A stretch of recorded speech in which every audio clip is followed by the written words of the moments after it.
He made our house like a circus, but in a good way. He loved spending time with his kids and with my mom. And when he was not working, which In a heartbreaking twist that has stunned millions, new revelations have emerged about comedy legend Tim Conway's final days.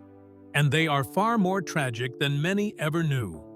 6 years after his passing, his daughter Kelly Conway has finally spoken out, confirming the painful whispers that followed the family for years. She revealed that as Tim's health declined, she was slowly pushed away, blocked from visiting, and ultimately prevented from saying goodbye by his second wife, Charlene Conway, who Kelly says kept her completely in the dark. Making the pain even worse, Kelly shares she wasn't even told when her father died. Her emotional truth has brought the world face to face with the real story behind Tim Conway's final moments, a story filled with sadness, betrayal, and a deep loneliness fans never imagined. Tim Conway, born Thomas Daniel Conway on December 15, 1933, in Willoughby, Ohio, grew up in nearby Chagrin Falls, where small-town charm and his Irish father Daniel and Romanian-American mother Sophia shaped his warm humor. Though christened Thomas and sometimes called Toma, he took the name Tim early to avoid confusion with another actor. After studying radio and television at Bowling Green State University, known for his easygoing humor as a campus disc jockey, he served in the U.S. Army from 1956 to 1958, years that quietly built the foundation of the gentle comedic genius he would become. Returning to Cleveland in the late 1950s, Tim teamed up with close friend Ernie Anderson at KYW-TV, creating oddball commercials and performing sketches for Ernie's Place on WJW-TV. His improvised comedy became a local hit, and although joking about his directing work eventually got him fired, that setback opened the door to his big break.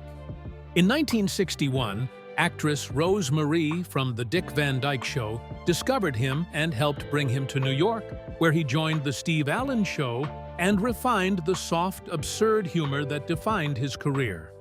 By the 1960s, he found national fame as the lovable Ensign Charles Parker on McHale's Navy, working with Ernest Borgnine, who became a mentor and lifelong friend. Though several later shows were short-lived, his charm never faded. His magic found a permanent home on The Carol Burnett Show, where he became a full cast member in 1975, winning multiple Emmys for both writing and performance.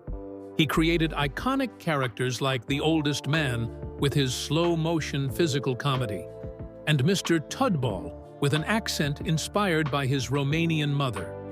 His unpredictable mischief regularly broke up co-stars like Carol Burnett, Vicki Lawrence, and Dick Van Dyke, leading to legendary moments such as The Elephant Story and the famous Hitler puppet skit. But while Tim brought joy to millions, his final years were filled with heartbreak as his health collapsed and his family became entangled in a painful court battle. Kelly Conway fought to protect her father, believing he wasn't receiving the proper care, while Charlene insisted she was doing everything for him. Tensions grew until Kelly's visits were limited and controlled by court mediation. In her memoir, My Dad's Funnier Than Your Dad, Kelly described how she and Charlene once had a warm relationship. But as Tim's condition worsened, disagreements over caregiving turned into conflict. Kelly recalled bringing her father small treats only to see Charlene throw them away, insisting she alone controlled his meals. Kelly and her siblings felt themselves being pushed out, watching their bond with their father slip away. When Tim passed in 2019, Kelly didn't know whether she or her siblings would even be welcome at the funeral. They attended the ceremony but later held their own farewell at one of his favorite pizza spots, sharing stories and remembering the joyful father who filled their childhood with pranks, warmth, and laughter. Kelly, now living quietly in Los Angeles as a hairstylist, says she wrote her memoir not for money, but because people always asked what it was like growing up with Tim Conway, and she wanted the world to know it was the best childhood she could imagine. She insists she never wanted control of any money during the conservatorship battle, only for her father to spend his final days at home, surrounded by memories rather than lonely hospital rooms. Sadly, that dream never came true. When Tim Conway died, Hollywood mourned deeply.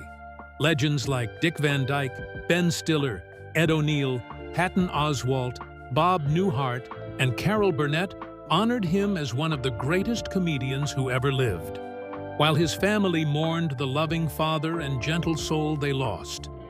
Though Kelly and Charlene may never heal their divide, they shared a deep love for the man who made life lighter for everyone around him.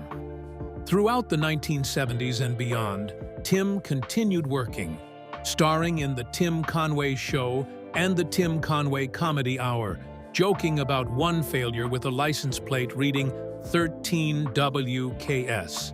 He voiced characters on the new Scooby-Doo movies, starred in family films with Don Knotts such as The Apple Dumpling Gang, and later revived The Tim Conway Show at CBS with Harvey Korman, Carol Burnett, and Vicki Lawrence. In the 1980s, he created the beloved character Dorf and became a family-friendly favorite through mock instructional videos.